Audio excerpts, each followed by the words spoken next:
श्री गणेशाय नमः। नमस्कार बंधुगण, जय जगन्नाथ। एही माघ मासरे माघ महात्म्य पुराण गोटे अध्याय हो पछे निश्चय शुणन्तु। सप्तविंश अध्याय। श्री भगवान वाच कहन्ति पुरुष उत्तम, शुण हे माघ महात्म।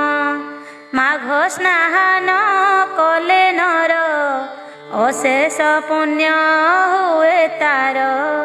कांचन माळी परसादे, राक्षस निष्ठरिला हादे। समस्ते देखिण हरस, शुभिला साधु साधु घोष। पूर्वे जे थिले पंच नारी, अटंती स्वर्ग पसरी। अग्नि काठारु साप पाई, थिले पिशाची रूप होई।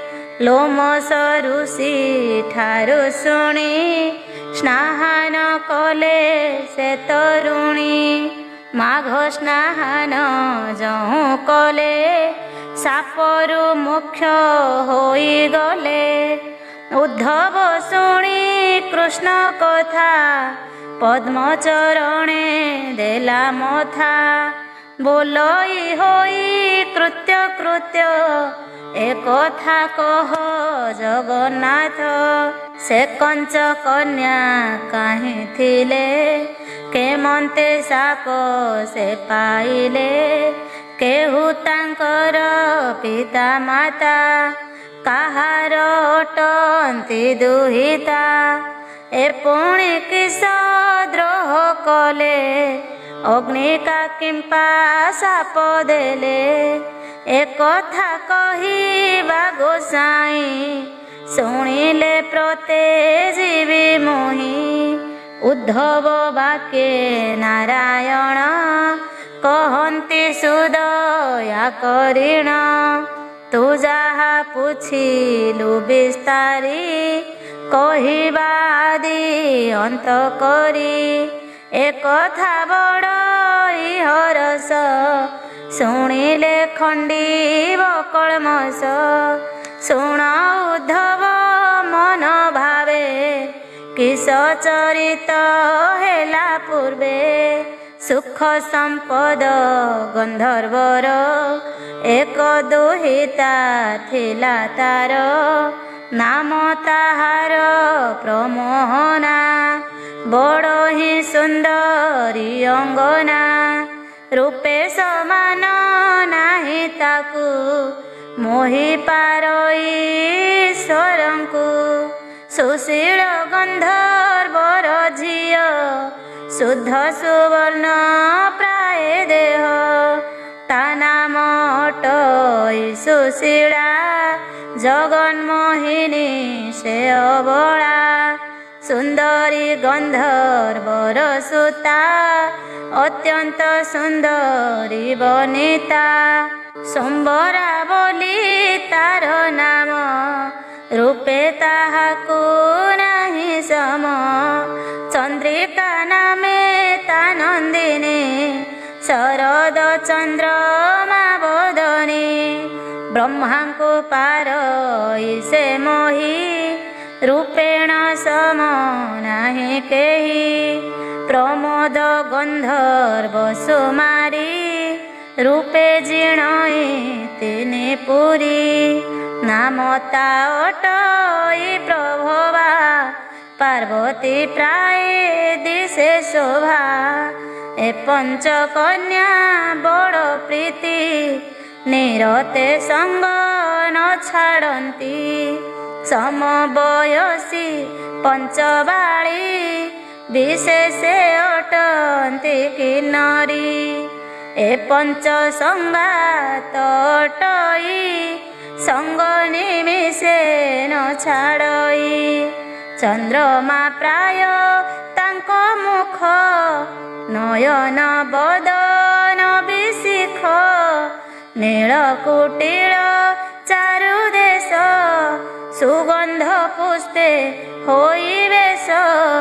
ରୁଚିର ଲଲାଟ ଘଟନ ଲଳିତ କନ୍ଦର୍ପ କମାଣ ତିଳ କୁସୁମ ପ୍ରାୟ ନାସା ଅଣ୍ଡିର ପିକ ବାଣୀ ଭାଷା ଗଜ ମୁକୁତା ପ୍ରାୟ ଦନ୍ତ ଅଧର ବଧୂଲି ସଞ୍ଜାତ କମ୍ଭୁଆକାର କଣ୍ଠ ଦିଶି କର୍ଣ୍ଣକି କାମ ଦେବ ପାଣି ବେନି ଉରଜ ବଡ଼ ଉଚ୍ଚ କରାକ କୁମ୍ଭ ପ୍ରାୟ ସଞ୍ଚ ପଦ୍ମନାଡ଼କି ବାହୁବେଣୀ ଅଙ୍ଗୁଳ ଚମ୍ପା କଢ଼ି ଜିଣି ଡମ୍ବରୁ ପ୍ରାୟ ମଝା କ୍ଷୀଣ ଉଲଟ କଦଳୀ ଜଘନ ଶିରୀଷ ପୁଷ୍ପ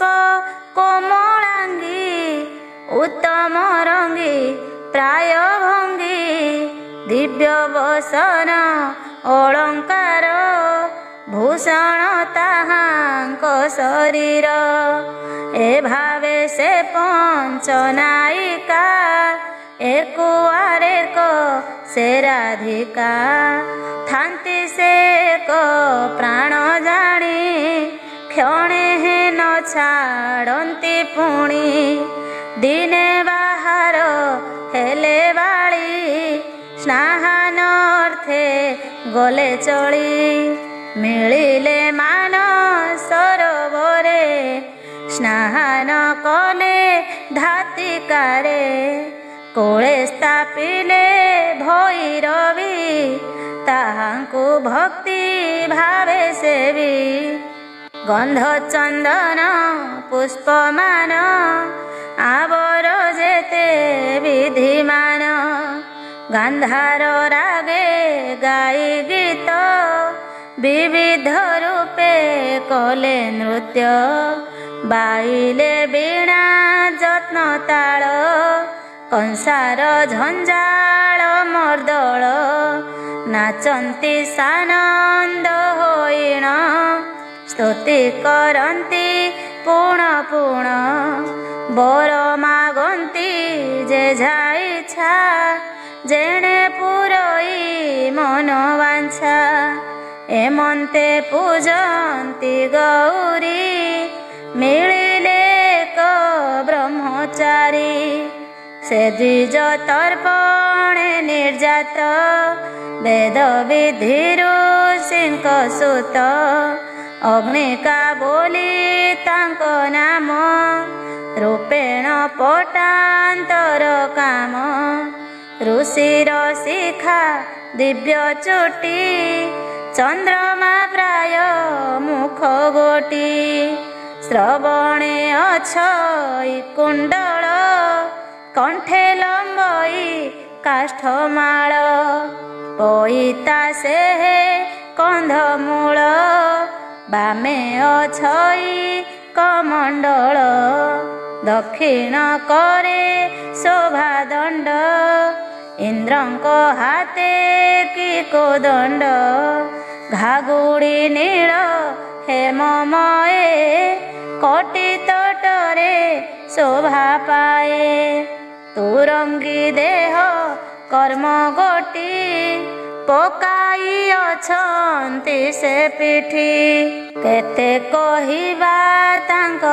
ବେଶ ଅଟଇ ବ୍ରହ୍ମାଙ୍କ ସଦୃଶ ଗମନ କଲେ ଧୀରେ ଧୀରେ ଯାଇ ମିଳିଲେ ନଦୀ ତୀରେ ଋଷିଙ୍କି ଦେଖିଣ ଯୁବତୀ ହରସ କଲେ ତାଙ୍କ ମତି ତକ୍ଷଣେ ନୃତ୍ୟ ଗୀତ ତେଜି ଋଷିଙ୍କ ଠାରେ ମନ ମଜି ନୟନେ ଦେଖି ତାଙ୍କ ରୂପ ଅଙ୍ଗେ ରୋପିଲେ ପୁଷ୍ପ ଚାପ ଶବର ସରେ ମୃଗ ଯେନେ ଘାତକ ହେଲେ ବାଳି ତେନେ ମଦନ ଉନ୍ମତ୍ତ ହୋଇ ନିରେଖି ଅଛନ୍ତି ଅନାଇ ବିରହେ ଅସ୍ଥିର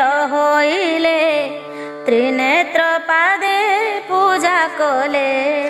ଆଶ୍ଚର୍ଯ୍ୟ ହୋଇଣ କାମିନୀ ବୋଲନ୍ତି ଏ ପୁରୁଷ ଧନୀ।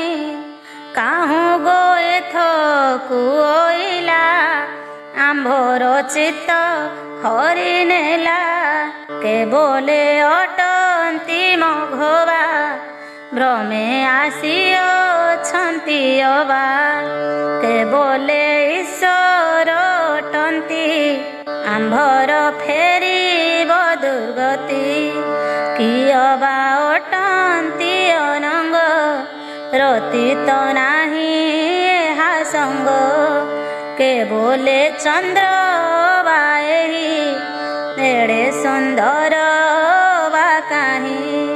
କେବଲେ ସ୍ୱର୍ଗରୁ ଗନ୍ଧର୍ବ ଏମନ୍ତ ଆନ ଯେ ଦିଶିବ।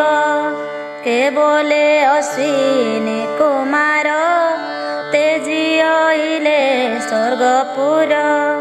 କେବଲେ ଜାଣିବା କେମନ୍ତେ ପୁଛିଲେ ଯିବା ତା ସଙ୍ଗତେ। କେବଲେ ମୁଆ ଗଗମିବି ଏହାର ଘରଣୀ ହୋଇବି। କେବଲେ ଭାଗ୍ୟ ଥିବ ଯାର ତାହାର ହୋଇବ ଏ ବର। ସ୍ତ୍ରୀଙ୍କ ରୂପ ଗୁଣ ଚାହିଁ ତପୀଙ୍କ ତପ ନାଶ ଯାଇ। ସ୍ତ୍ରୀଙ୍କ ନୟନ ଶରୀରେ ଢଳି ପଡ଼ନ୍ତି ସୁରନରେ। ନ ମାନି କୂଳ ଶିଳ ଲାଜ ମଦନେ ହୁଅ ଧୈର୍ଯ୍ୟ। ବ୍ରହ୍ମା ଈଶ୍ୱର ଋଷିକେଶ ସେ ପୁଣି ସ୍ତ୍ରୀ ଭାବେ ହବ। ତେଡ଼େ ଲୋକଙ୍କ ଚିହ୍ନି ହରି ମୋହ କରନ୍ତି ଏହୁ ନାରୀ। ମୁଛାର ସ୍ୱଭାବେ ମନୁଷ୍ୟ ମୁକିମ୍ପା ନହି ବଇଁ ବସ। ଯେ ଅତି ଦୃଢ଼ ନ ରଖନ୍ତି ଯୁବତୀ ସଙ୍ଗେ ସେ ରମନ୍ତି। ସକଳ ଧର୍ମ ନାଶ ଯାଇ ଅନ୍ତେଣ ନରେ କପଡ଼ଇ। ସେମାନେ ନ ଆସୁ ଏଠାକୁ ଯିବି ମୁଁ ନିଜ ଆଶ୍ରମକୁ। ଏଡ଼େ ବିଚାରି ମୁନିବର ତକ୍ଷଣେ ହୋଇଲେ ଅନ୍ତର। ବିଷ୍ଣୁ ଚରଣେ ଚିତ୍ତ ଦେଇ ଚଳିଲେ ଉଦ୍ବେଗ ହୋଇ। ମିଳିଲେ ନିଜ ଆଶ୍ରମରେ ଶୁଣ ଉଦ୍ଧବ ମନ ସ୍ଥିରେ। ସେ ପାଞ୍ଚ କନ୍ୟା ନଦୀ କୂଳେ ଭାଳନ୍ତି ମଦନ ଆକୁଳେ। ବୋଲନ୍ତି କାହୁଁ ସେ ଅଇଲା ପୁଣି ସେ ଅନ୍ତର୍ଧ୍ୟାନ ହେଲା। ଅତି ସୁନ୍ଦର ତାର କାୟା ଜାଣ ଇନ୍ଦ୍ର ଜାଲ ମାୟା। ହରିଲା ମନ ବୁଦ୍ଧି ପ୍ରାଣ ଏଣେ ଦହୁଛି ପଞ୍ଚବାଣ। କାହିଁ ପାଇବ ତାକୁ ଭେଟ ଦେଇଣ ଗଲା ଏତେ କଷ୍ଟ। ଖରେଣ ଛାଡ଼ନ୍ତି ନିଶ୍ୱାସ ପୁଣି ଚାହାନ୍ତି ଦଶ ଦିଶ। ଡାକନ୍ତି କ୍ରୋଧ ଭର ହୋଇ ଭୋମୁନି ଗଲ ତୁମ୍ଭେ କାହିଁ। ଏନେ ନିର୍ଦ୍ଦୟ ତୁମ୍ଭ ଚିତ କରୁଣା ନ କର କିଞ୍ଚିତ। ଆମ୍ଭେ ତ ନହୁଁ ଅପରାଧୀ ପ୍ରାପତ ହୋଇଥିବୁ ନିଧି। ବିଧାତା ଦେଖାଇ ହରିଲା ସୋପନ ଧନ ପ୍ରାୟ ହେଲା। ଆମ୍ଭର କର୍ମ ବଡ଼ହୀନ ପୂର୍ବରେ କରି ନାହୁଁ ପୁଣ୍ୟ।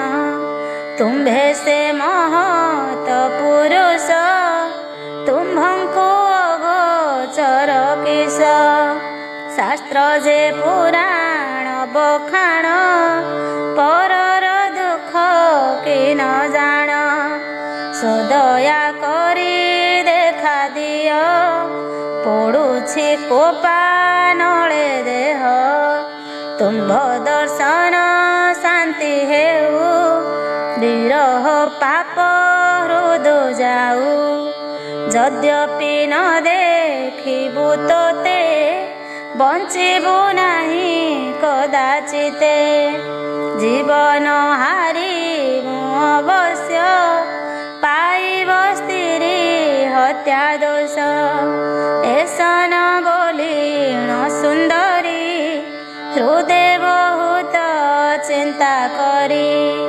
କେବଲେ ପାଳି ବେଳ ହୁଏ କଳି କରିବେ ବାପ ମାଏ କେବଲେ ବେଗେ ଯିବା ଚାଲ ଏ କଥା ମାନ ନହେ ଭଲ ଏମନ୍ତ ବୋଲିଣ ତରୁଣୀ ଗମନ କଲେ ତତକ୍ଷଣୀ ଅଳପ ଧୈର୍ଯ୍ୟ ଧରିଣ ଚଳିଲେ କଷ୍ଟେ କଷ୍ଟେ ପୁଣ ଗଲେ ସେ ଯେ ଯାହା ଭୁବନେ ଅଗ୍ନିକା କଥା ଅଛି ମନେ ଜନନୀ ପଚାରନ୍ତି ଚାହିଁ ବିଳମ୍ବ କଲ କାହିଁ ପାଇଁ ଦ୍ୱାଦଶ ଘଡ଼ି ବେଳ ଆସି କାହାର ପୁରେ ଥିଲ ବସି ପ୍ରଭାତ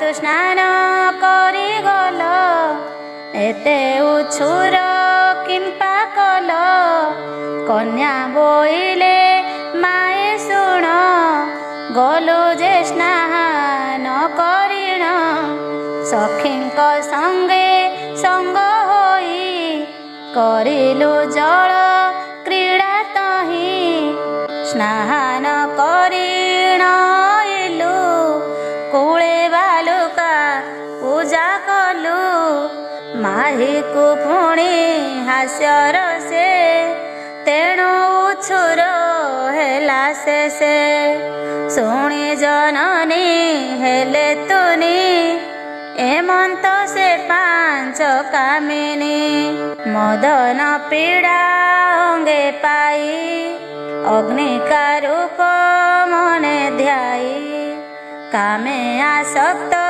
ତାଙ୍କ ଦେହ କ୍ଷଣ କ୍ଷଣକେ ଯାନ୍ତି ମୋହ ଶୁଅନ୍ତି ଉଠନ୍ତି ବସନ୍ତି ହୃଦ ବେଦନା ନୋହେ ସନ୍ତି କେଶବସନ ଉପେକ୍ଷିଲେ କିଛି ହିଁ ଭୋଜନ କରିଲେ ଚନ୍ଦନ କର୍ପୂର କସ୍ତୁରୀ ମଣିଲେ ବିଷ ପ୍ରାୟ କରି କ୍ଷଣେ ହେ ସୁଖ ନାହିଁ ମନ ଯେ ସନେ ପଡ଼ୁ ଥାଇ ବନ ତେଜିଲେ ରତ୍ନମୟ ପୁର ମଣିଲେ ଅରଣ୍ୟ ଆକାର ଖଟ ସୁପାତି ତେଜା କରି କୋମଳ ପତ୍ରେ ସଜା ପାରି କୋମଳ ପତ୍ର ସଜା କରି ପହୁଡ଼ ଅଛି କେଉଁ ନାରୀ କେହି ଶୀତଳ ପୟ ପାଶେ ଶୋଇଲା ଜଳ ଯନ୍ତ୍ର ବାସେ କେତୋଟା ବୃକ୍ଷ ଛାୟା ଦେଖି ତହିଁ ଶୋଇଲା ଚନ୍ଦ୍ରମୁଖୀ କେହି କନ୍ଦର୍ପ ସରଡରେ ମହାଦେବଙ୍କ ସେବା କରେ ପୂଜଇ ନାନା ଦ୍ରବ୍ୟ ଦେଇ ବିନୟ ହୋଇଣ କହି ଯେ ବଣ ପୁରୁଷକୁ ଡୋଳେ ଦେଖିଲୁ ସରୋବର କୋଳେ ତାହାକୁ ଦିଅ ମୋତେ ବର ଭୋଦେବ ଏହି କୃପା କର ଏହି ପ୍ରକାରେ ପଞ୍ଚବାଳୀ ବିରହେ ହୁଅନ୍ତି ଆକୁଳି ମନରେ ହୋଇଣ ବିଷାଦ ବଜାନ୍ତି ବୀଣା ନାନା ବାଦ୍ୟ ଲୋଡ଼ନ୍ତି ପାତାଳ ପବନ ବିରସ ସବୁରି ବଦନ ସୁଆସାରୀଙ୍କୁ ନ ପଢ଼ାଇ ମୌନ ବ୍ରତେ ଛନ୍ତି ରହି ଯେସନେ ଯୋଗୀ ଜନମାନେ ବିଷ୍ଣୁଙ୍କୁ ଚିନ୍ତୁଥାନ୍ତି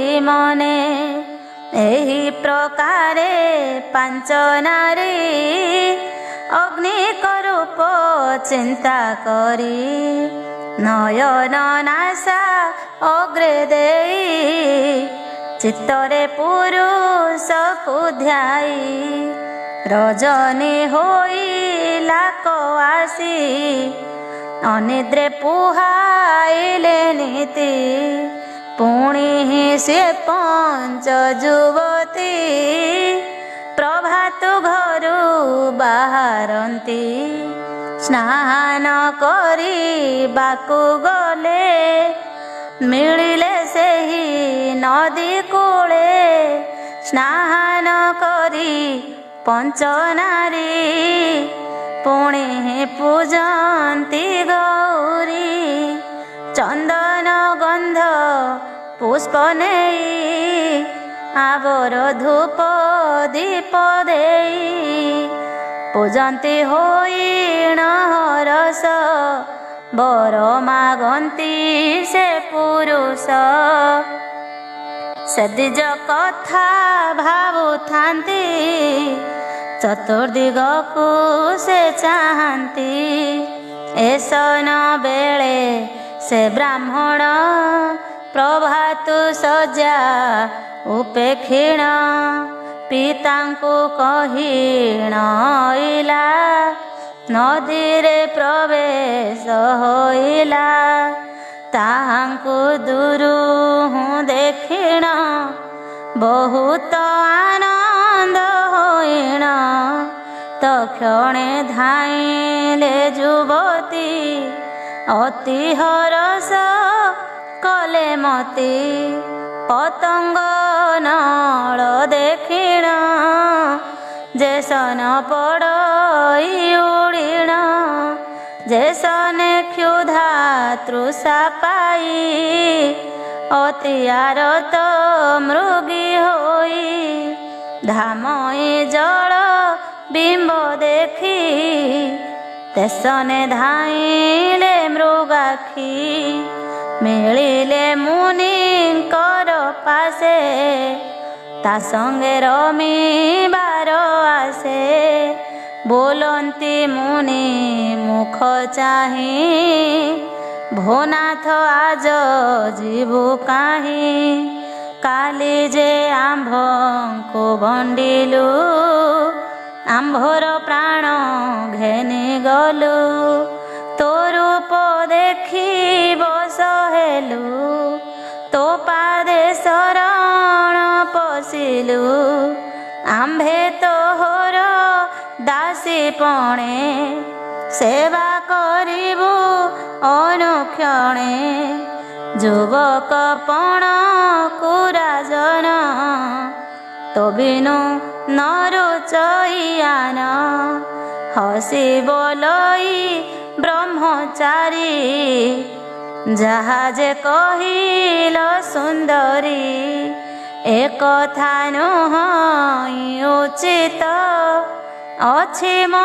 ବ୍ରହ୍ମଚାରୀ ବ୍ରତ ବ୍ରତ ସରିଲେ ସିନା ବିଭା ଗୁରୁଙ୍କ ଆଜ୍ଞା କି ଲଙ୍ଘିବା ଏଣେ ମୋ ନାହିଁ ବିଭା କାଳ ତୁ ସଖୀ ନ କର ଜଞ୍ଜାଳ ନିଷ୍ଠୁର ମୁନି ମୁଖ ଶୁଣି ହସିଣ ବୋଲନ୍ତି ତରୁଣୀ ଭୋମୁନି ଏଡ଼େ ମୂର୍ଖ ତୁମ୍ଭେ ଭଲ କହିଲୁ ସିନାମ୍ଭେ ରତି ସୁଖରୁ ସୁଖ ନାହିଁ ଏଥୁ ଅଧିକ ଭାଗ୍ୟ କାହିଁ। ଗନ୍ଧର୍ବ ବିଭା ଯେଉଁ ଭାବେ ସେ ଭାବେ ବିଭା ହୁଅ ତେବେ। ଏଥକୁ ନ ବିଚାର କିଛି ପ୍ରାପତ ନିଧି କେଡ଼ିଛି। କଳ୍ପ ଔଷଧ ଯେବେ ଖାଇ ଯାହା ଖାଇଲେ ଶୁଦ୍ଧ ହୋଇ ତାହା ଛାଡ଼ନ୍ତି ଯେଉଁ ପ୍ରାଣୀ ତାକୁଟି ଅଯୋଗ୍ୟରେ ଗଣି। ଯେ ଅବା ନୀଚ ଲୋକ ହେବ ଉତ୍ତମ ବିଦ୍ୟା ଜାଣିଥିବ ତାହାଙ୍କୁ ଗୁରୁ ପ୍ରାୟ କରି ଶିଖିବ ନାମକୁ ବିସ୍ତାରି। ଜାଣିବ ସଙ୍ଗତ ଠାବେ ଧନ କାଞ୍ଚନ ଥିବ ଯେବେ ପାଇଲେ ନ ଛାଡ଼ିବ ତାହା। ବେଦ ଶାସ୍ତ୍ରରେ ଅଛି ଯାହା ଯେ ଅବା ଅନ୍ୟ ଜନ ହେଉ ସେ କୂଳେ ଦିବ୍ୟ ସ୍ଥିରି ଥାଉ। ସେ ଯେବେ ପ୍ରାପତ ହୋଇବ ଅବଶ୍ୟ ଭୋଗ ହିଁ କରିବ। ପୂର୍ବେ ଯେ ଭାଗ୍ୟ କରିଥାଇ ଉତ୍ତମ ସ୍ଥିରି ବିଳସଇ। ତୁ ପୁଣ୍ୟବନ୍ତ ମହାତ୍ମା ଆମ୍ଭେ ସୁନ୍ଦରୀ ଦେବବାମା। ତୋତେ କରିଲୁ ଆମ୍ଭେ ବର ଆମ୍ଭଙ୍କୁ ଘେନି ଭୋଗ କର। ଯାଚିଲା ପଦାର୍ଥ ଛାଡ଼ିଲେ ଆଉ ଯେନ ପାଇ ଲୋଡ଼ିଲେ। ମୁନି ବୋଇଲେ ସଖୀ ଶୁଣ ଏକଥା ଅଟଇ ପ୍ରମାଣ। ବିଶେଷ ଜ୍ଞାନୀ ଲୋକ ହୋଇ ଧର୍ମ କେମନ୍ତେ ଛାଡ଼ ବଇଁ। ଗୁରୁଙ୍କୁ ନ ପଚାରି ଏହା କେମନ୍ତେ କରି ବଇଁ ବିବାହ। ତୁମ୍ଭେ ଅବଳା ଗଣ ଯାଅ ମୁଠାରେ ଆଶା ନ ବଳାଅ।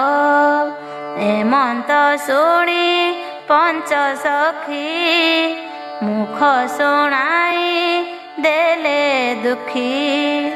ଆକୁଳେ ବୀର ହେଣେ ନାରୀ ମୁନିଙ୍କ ବାମ ପାଦ ଧରି। ପୂର୍ବ ଦକ୍ଷିଣ ଚରଣ ଧଇଲା ନିବିଡ଼ କରିଣ।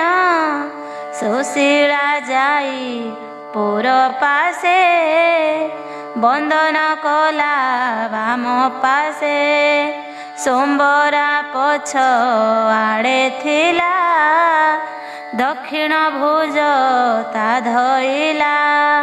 ଚନ୍ଦ୍ରିକା କଲା ଆଲିଙ୍ଗନ ମୁଖରେ ଦିଅଇ ଚୁମ୍ବନ। ଛାଇ ପ୍ରାୟେକ ହୋଇ କରି ଦେହେ ଲାଗିଲେ ପାଞ୍ଚ ନାରୀ। ଅଗ୍ନିକା ପଳାଉଛି ଛାଡ଼ି ରାଗେ ବୋଲଇ ଦିଅ ଛାଡ଼ି। ପିଶାଚି ପ୍ରାୟ ଲାଗିଅଛ ନାସ୍ତି ବୋଇଲେ ନ ଛାଡ଼ୁଛ। ଏବେ ଋଷିଙ୍କ ଆଜ୍ଞାର ପ୍ରମାଣେ ପିଶାଚି ହେଲେ ପାଞ୍ଚ ଜଣେ। ଯହୁଁ ସେ ପିଶାଚି ହୋଇଲେ ରାଗେଣ ମୁନି କି ବୋଇଲେ। ଆମ୍ଭଙ୍କୁ ସାପ ଦେଲୁ ଋଷି ସମସ୍ତେ ହୋଇଲୁ ପିଶାଚି। କିମ୍ପାଇଁ କଲୁ ଏଡ଼େ କୃତ୍ୟ କେମନ୍ତ ହୋଇବୁ ମୁକତ। ଯେ ଅବା ଭକ୍ତ ଜନ ଠାରେ ନ ଜାଣି ଦ୍ରୋହ କର୍ମ କରେ। ମହାପାତକୀ ସେହି ଲୋକ ଅନ୍ତେଣ ପଡ଼ଇ ନରକ। ମୈତ୍ର ଠାରେ ଯେଉଁ ଜନ କରନ୍ତି ଦ୍ରୋହ କର୍ମମାନ, ସେ ପ୍ରାଣୀମାନେ ବଡ଼ ଦୋଷୀ ଅନ୍ତେ ହୁଅନ୍ତି ନର୍କବାସୀ। ଯେ ଅବାଶ୍ରିତ ଜନଙ୍କୁ ଅଦୋଷେ ଦଣ୍ଡନ୍ତି ତାହାଙ୍କୁ, ମହାପାତକୀ ସେ ହୁନର ଇହ ପରରେ ନାହିଁ ପାର। ତୁମ୍ଭେ ଯେ ଶ୍ରୀହରିର ଦାସ, କ୍ଷମା ନ କଲ ଆମ୍ଭ ଦୋଷ। ପିଶାଚି କଲ ସାପ ଦେଇ, ଏଡ଼େ ଦାରୁଣ ତୁମ୍ଭ ଦେହି। ଭୁଞ୍ଜିଲୁ କଲା କର୍ମ ଫଳ, କେହ୍ନେ ବଞ୍ଚିବୁ ଦିନ କାଳ। ମୁମୁଢ଼ କଲୁ ଯେ ସନ, ଆମ୍ଭର ସାପ ଏବେ ଘେନ। ତୁହି ପିଶାଚ ରୂପ ହୁଅ, ଆମ୍ଭର ସଙ୍ଗେ ମିଳି ଯାଅ। ଅଗ୍ନିକା ମହା ଭୟ କଲେ, ଏସନ ବୋଲି ସାପ ଦେଲେ। ଅଗ୍ନି ପିଶାଚ ରୂପ ହୋଇ, ସେ କଥା ଅନ୍ୟଥା ନୁହଇ। ପିଶାଚ ହୋଇ ବ୍ରହ୍ମ ଋଷି, ତାହାଙ୍କ ସଙ୍ଗତରେ ମିଶି। ରହିଲେ ସେହି ନଦୀ ତୀରେ, କାନ୍ଦନ୍ତି ଅତି କ୍ରୋଧ ଭରେ। କ୍ଷୁଧା ତୃଷାରେ ପୀଡ଼ା ପାଇ, ଅତି ବ୍ୟାକୁଳ ତାର ଦେହି। କହନ୍ତି ପ୍ରଭୁ ଭଗବାନ, ଏକଥା ଅଟଇ ପ୍ରମାଣ। କହି ଆଦି ଅନ୍ତ କରି, ତାହା ଶୁଣିଲେ ଭବୁତରି। ଏ ଗ୍ରନ୍ଥ ସମାପତ ଯାଏ, ଏହା ଯେ ନିତ୍ୟ ଶୁଣୁଥାଏ। ଖଣ୍ଡଇ ସକଳ ପାତକ, ଅନ୍ତେ ବସଇ ସ୍ୱର୍ଗଲୋକ। ସୋଜନେ ତର ଏହା ଶୁଣି, ପାମର କୃଷ୍ଣ ଦାସ ଭଣି। ଉଦ୍ଧବେ କହିଲେ ମୁକୁନ୍ଦ, ଏ ଦୁଇ ଗତିରିଶ ପଦ। ଇତି ଶ୍ରୀ ମାଘ ମହାତ୍ମ୍ୟ ମହାପୁରାଣେ ଶ୍ରୀକୃଷ୍ଣ ଉଦ୍ଧବ ସମ୍ବାଦେ ପାଞ୍ଚକନ୍ୟା ବ୍ରହ୍ମା ଋଷି ପିଶାଚ କରଣେ ନାମ ସପ୍ତବିଂଶ ଅଧ୍ୟାୟ। ଅଷ୍ଟାବିଂଶ ଅଧ୍ୟାୟ। ଉଦ୍ଧବ ଉବାଚ, ଉଦ୍ଧବ ଗୋବିନ୍ଦ ବଚନେ, ବିସ୍ମୟ ହୋଇ ପଞ୍ଚମନେ। ପୁଣି ଉଦ୍ଧବ ପଚାରଇ, ଶୁଣ ହେ ପ୍ରଭୁ ଭାବଗ୍ରାହୀ। ଏ ପଞ୍ଚକନ୍ୟା ବ୍ରହ୍ମ ଋଷି, ହୋଇଲେ ପିଶାଚ ପିଶାଚି। ସେ ରୂପେ କେତେ କାଳ ଥିଲେ, କେମନ୍ତେ ସାପରୁ ତରିଲେ। ଏ କଥା ବୁଝାଇ କହିବା, ଶୁଣିଲେ ସମ୍ପ୍ରତେ କରିବା। ଶ୍ରୀ ଭଗବାନ ବାଚ, ଉଦ୍ଧବ ମୁଖ ଏହା ଶୁଣି, ବୋଲନ୍ତି ପ୍ରଭୁ ପଦ୍ମ ପାଣି। ପଞ୍ଚ ଯୁବତୀ ସେ ବ୍ରାହ୍ମଣ, ପିଶାଚ ହେଲେ 16 ଜଣ। ରହିଲେ ସରୋବର ତଟେ, ଦିନ ବଞ୍ଚିଲେ ଅତି କଷ୍ଟେ। ବାରତା ପାଇ ତାଙ୍କ ମତ, ରୋଦନ କଲେ ବହୁତ। ଅଗ୍ନିକା ପିତା ଏହା ଶୁଣି, ଅନେକ ଶୋକ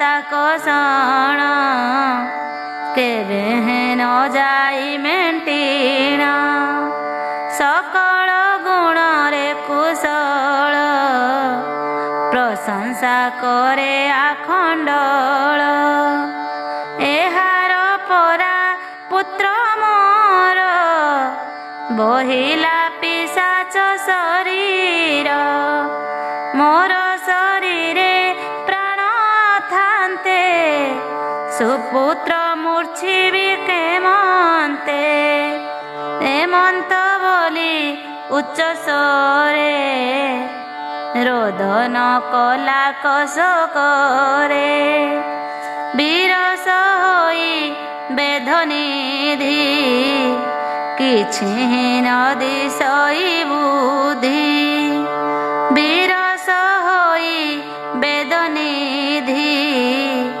କିଛି ନ ଦିଶଇ ବୁଦ୍ଧି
ବିରସ ହୋଇ ବେଦନିଧି କିଛି ନ ଦିଶଇ ବୁଦ୍ଧି ଏମନ୍ତେ କେତେ କାଳ ଗଲା ପ୍ରବେଶ ହେ ମରୁତୁ ହେଲା ଧନୁ କଳ ଏକାଦଶୀ ଏମନ୍ତ ହୋଇଲା ଆସି ମାଘ ସ୍ନାନ କରିବାକୁ ଲୋମ ସଇଲେ ସେଠାକୁ ମିଳିଲେ ନଦୀ ତୀରେ ଆସି ଦେଖି ତା ଧାଇଁଲେ ପିଶାଚି ତାହାକୁ ଖାଇବା ନିମନ୍ତେ ଧାଇଁଲେ ପଛକୁ ତୁରିତେ ମିଳିଲେ ମୁନି ପାଶେ ଯାଇ ରହିଲେ ସ୍ତମ୍ଭୀଭୂତ ହୋଇ ବାହୁଡ଼ି ପଛ ପଛ ଘୁଞ୍ଚା ଦେଲେ, ଥୋକାଏ ଦୂରରେ ରହିଲେ। ତାହାକୁ ଦେଖି ମହାଜ୍ୟୋତି ଆଶ୍ଚର୍ଯ୍ୟ ହୋଇ ଚାହୁଁଛନ୍ତି। ହେମନ୍ତ ବେଳେ ବେଦ ନିଧି ସାରିଲେ ନିତ୍ୟ କର୍ମ ବିଧି। ସ୍ନାନ ନିମିତ୍ତ ଚଳିଲେ, ନଦୀରେ ପ୍ରବେଶ ହୋଇଲେ। ଲୋମଶ ଋଷିଙ୍କୁ ଦେଖିଣ, ପ୍ରଣାମ କଲେ ତତକ୍ଷଣ। କଲ୍ୟାଣ କରିଣ ଲୋମଶ, ବୋଇଲେ ନିକଟେ ମୋ ଆସ। ଶୁଣିଣ ବେଦ ନିଧି ଗଲେ, ମୁନିଙ୍କ ସନ୍ନିଧେ ମିଳିଲେ। ସେଠାରେ ବସିବେ ନିଜତି, କୁଶଳ ପୁଛା ପୁଛି ହୁଅନ୍ତି। ଲୋମଶ ପଚାରନ୍ତି ତହିଁ, ଏହାକୁ ଦେଖିଲ ତ ନାହିଁ। ଏମାନେ କାହିଁର ଅଟନ୍ତି, ଏଡ଼େ ବିରୂପ ଦିଶୁଛନ୍ତି। ଆମ୍ଭଙ୍କୁ ଦେଖିବା ମାତ୍ରକେ, ଧାଇଁଲେ ଚକ୍ଷୁର ଝଟକେ। ସନ୍ନିଧେ ଆକର୍ଷିଲେ ଆସି, ପୁଣି ଘୁଞ୍ଚିଲେ ଆହେ ଋଷି। ଏଷଡ଼ ଗୋଟିଆ ହେ କିସ, ହୋଇଲେ ପରି ଭବିଷ୍ୟ। ଶୁଣିଣ ବେଦ ନିଧି କହି, ସେ କଥା କହିବା ଗୋସାଇଁ। ଏମାନେ ସ୍ୱର୍ଗ ଅପସରି, ଥିଲେ ଯେ ଦିବ୍ୟ ଦେହ ଧରି। ପାଞ୍ଚେ ଅଟନ୍ତି ଅବିବାହୀ, ମଦନେ ଉନ୍ମତ୍ତ ହୋଇ। ପ୍ରଭାତେ ନିତ୍ୟ କର୍ମ ସାରି, ନିତ୍ୟ ପୂଜନ୍ତି ଶାକମ୍ଭରୀ। ଏ ଯେ ପିଶାଚ ପୁତ୍ର ମୋର, ଅଗ୍ନିକା ନାମ ଯେ ହାର। ଆସିଣ ଥିଲା ସ୍ନାନ କରି, ଦେଖି ଧାଇଁଲେ ପାଞ୍ଚ ନାରୀ। ଅଗ୍ନିକା ସନ୍ନିଧେ ମିଳିଲେ, ଭାରି ଯାକର ତୁ ବୋଇଲେ। ପୁଣି ଅଗ୍ନିକା କଲା ନାସ୍ତି, ଛାଡ଼ିଣ ନ ଦେଲେ ଯୁବତୀ। ଦେହେ ଲାଗିଲେ ଲାଖ ପ୍ରାଏ, ଅଗ୍ନିକା ମହାକୋପ ହୁଏ। ରାଗେଣ ସାପ ଦେଲା ଋଷି, ବୋଇଲା ହୁଅଲୋ ପିଶାଚି। ତକ୍ଷଣେ ପିଶାଚି ହୋଇଲେ, ହେମନ୍ତ ମୁନିଙ୍କି ବୋଇଲେ। ତୁ ଯେ ନ ବୁଝି ସାପ ଦେଲୁ, ଆମ୍ଭଙ୍କୁ ପିଶାଚି ଯେ କଲୁ। ତହୁଁ ଯେ ଆମ୍ଭ ସାପ ଘେନି, ପିଶାଚ ହୁଅ ମହାମୁନି। ସେ କଥା ଅନ୍ୟଥା ନହିଲା, ପିଶାଚ ହେଲା ମୋର ବଳା। ଆଜକୁ ସହସ୍ରେ ବରଷ, ସ୍ୱରୂପେ ହୋଇଲା ପିଶାଚ। ଏହାଙ୍କ ଭାଗ୍ୟ ଥିଲା କାଳେ, ତୁମ୍ଭଙ୍କୁ ଦେଖିଲେ ଡୋଳେ। ତୁମ୍ଭେ ଏହାକୁ କୃପା କର, ପାଆନ୍ତୁ ନିଜ କଳେବର। ଯହୁଁ ଆଦିତ୍ୟ ଉଦୟ ହୋଏ, ତହିଁକି ଅନ୍ଧକାରମୟ। ପୂର୍ବେ ଯେ ତପ କରିଥାଇ, ସେ ସାଧୁ ଜନଙ୍କୁ ଭେଟଇ। ସାଧୁ दर्शने पाप क्षये गंगा स्नान फल पाए साधुंक संगे संग हेले स्वर्ग प्राप्त हुए भले विशेष तुम्भे बड़ जान एहाकु कर शिकारण जोगे विजय कल एथ एमाने हुअन्तु कृतार्थ लोमस एहा शुणी करी सुदया कले तपचारी बोइले धर्मर विचार कहिबा एहांक आगर तेबे से शरीर पाइबे पापरु मुक्त होइबे शुणिण वेद निधि भणी से धर्म कह महामुनि केमन्ते पाइबे कारण खंडिब एहांक कषण ताहा विचारी कह जति आम्भे होइबु मुकति लोमस बोलन्ति वचन शुण हो धर्म कीर्तिमान स्नान कले नाम मात्र निष्पाप हेब तांक गात्र तेबे पाइबे निज देह एथिरे नाहिटी संदेह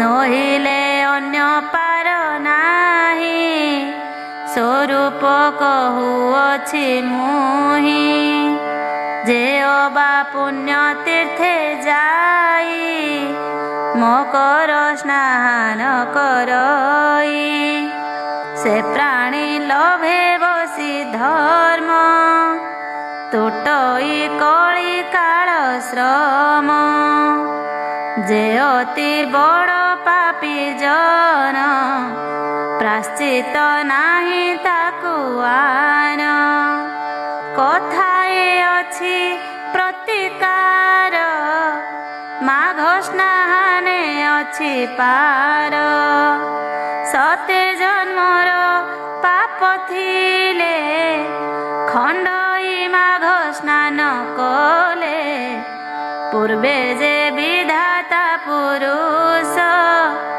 ए धर्म कला तुलकस संसारे जेते बार व्रत शंख सरिते जेते तीर्थ दान दक्षिणा तप यज्ञ आबर जेते पुण्य कर्म समस्त आड़े कथइला माघ स्नान आड़े कला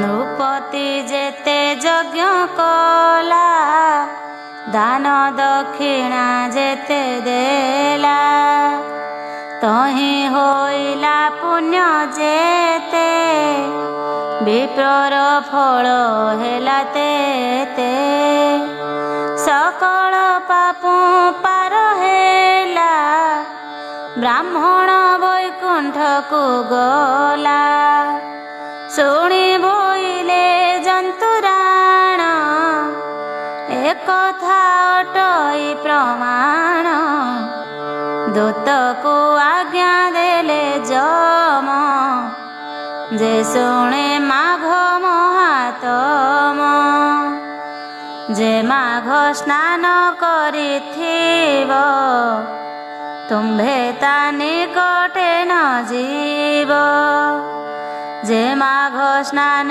करिअछि ताहाकु न बोलिब किछि डगर सन मत कले भोदेव न जीवु बोइले कहन्ति प्रभु जगन्नाथे माघ स्नाहाने फल एते सुजने कर एहि कृत्य भनेन्द्र सिंह दास सुत पामर कृष्ण दास भणी 147 पुणी। इति श्री माघ महात्म्य महापुराणे श्रीकृष्ण उद्धव संवादे लोमस ऋषि संवाद कथने वीरसेन राजा ब्राह्मण मोक्षणे नाम 28 अध्याय।